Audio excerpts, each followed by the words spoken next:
E no sábado, o Alfredão vai ser palco do jogo de abertura do Campeonato Catarinense da Série B desse ano. O espaço que recebe nesse ano mais uma vez os Jogos do Santa Catarina já passou por muita coisa e grandes nomes do futebol estiveram por ali. A estrutura do estádio municipal é parte importante da história de Rio do Sul. Antes de ser o Alfredão, esse espaço era conhecido como o Pasto do Odebrecht. Aqui jogava o Concórdia. Já nessa época, o seu Álvaro Sala vinha ver os jogos. Para entrar no campo, que era cercado, a gente ganhava ingresso, mas tinha que ir lá bombar água para tomar banho. Tinha que bombar manual, né? E aí a gente ganhava ingresso.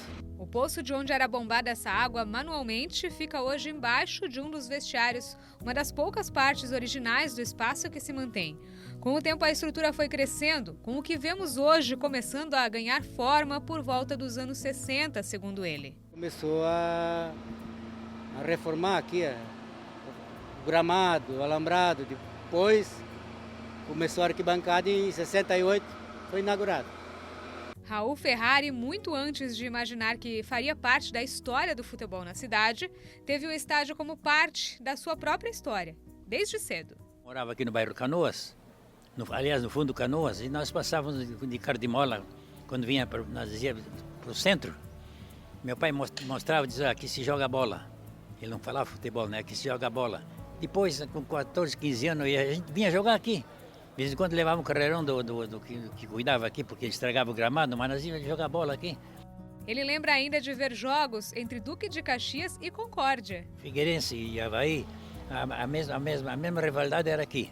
Então, quando marcava um jogo Duque e Concórdia, barbaridade, a cidade ficava dava um movimento na cidade.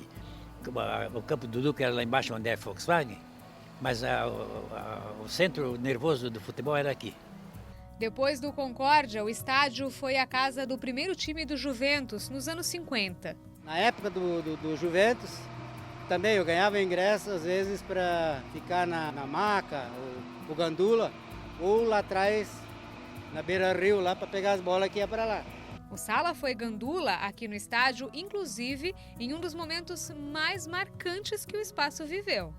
A mais marcante foi do Flamengo jogar aqui, o Zico saindo no túnel, Bebeto, Tita, Zagallo.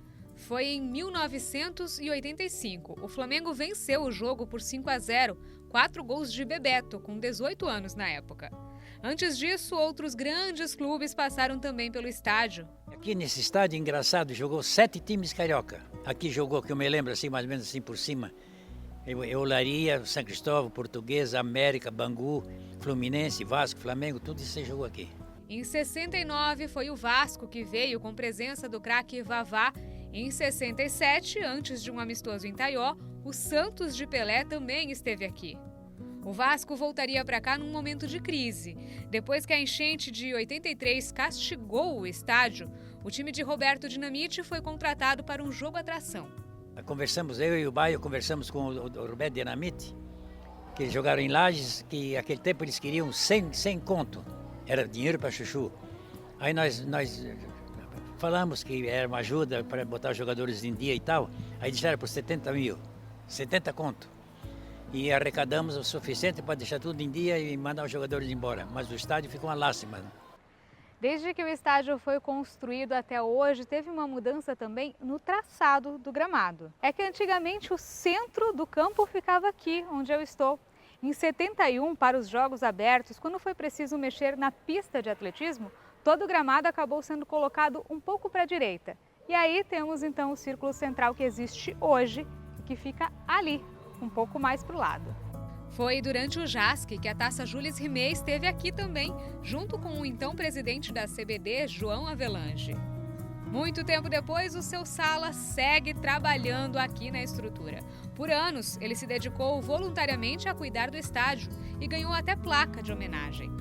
Mais recentemente, ele viu o Rio do Sul Futebol reacender a chama do esporte de forma amadora, mas com uma diretoria que viria a ser responsável pela chegada do Santa Catarina. Time profissional que trouxe ao Alfredão a alegria das arquibancadas lotadas de torcedores apaixonados. E assim se escreve mais um capítulo dessa história.